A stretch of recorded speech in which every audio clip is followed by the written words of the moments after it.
Pivo, víno, rôznorodé mušty, jablčné mušty, medovína, vermuty. Podľa obsahu extraktu pivo rozdelené na konzumné, výčapné, ležiaky, špeciálne.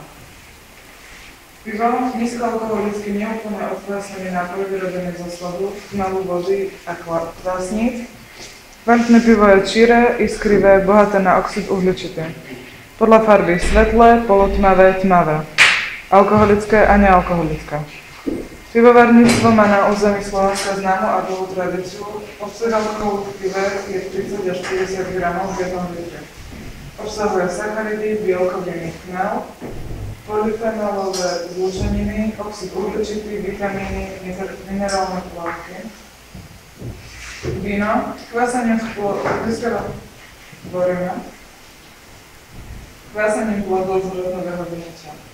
Vyrába sa biele, červené, ružové, tokajské, prírodné, šumivé a dezertné. Vinárske produkty delíme podľa nežiaduce účinky alkoholu na mládež.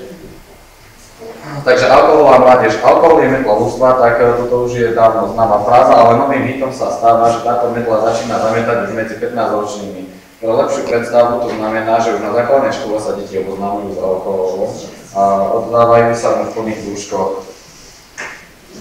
Takže nervový systém. Alkohol poškodzuje centrálnu nervovú sústavu, v dôsledku čoho môžete pociťovať krče, stratu citlivosti. Hlavným príznakom patrí pohortenie, nespravosť a oslabenie pamäti a hĺbnutie, čo je podložené vedeckým výskumom, ktorý dokázal, že pivo obsahuje toxín, ktorý spôsobuje hĺbnutie.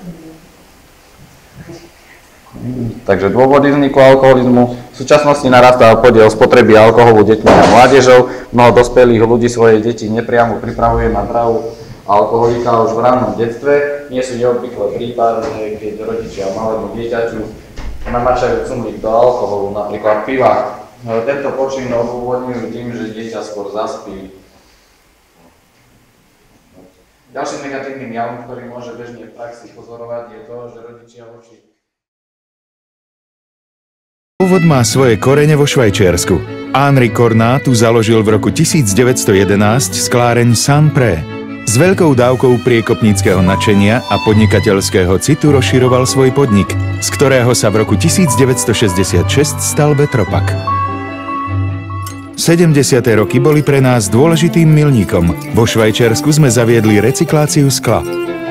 Od 80. rokov pôsobíme stále viac medzinárodne. Sprevádzame našich zákazníkov na nových trhoch. S týmto cieľom sme prevzali niekoľko sklární v strednej a východnej Európe. Pevná pozícia na našich domácich trhoch je pre nás dôležitá, pretože sme stále rodinný podnik, ktorý uprednostňuje dlhodobý úspech pred krátkodobou maximalizáciou zisku.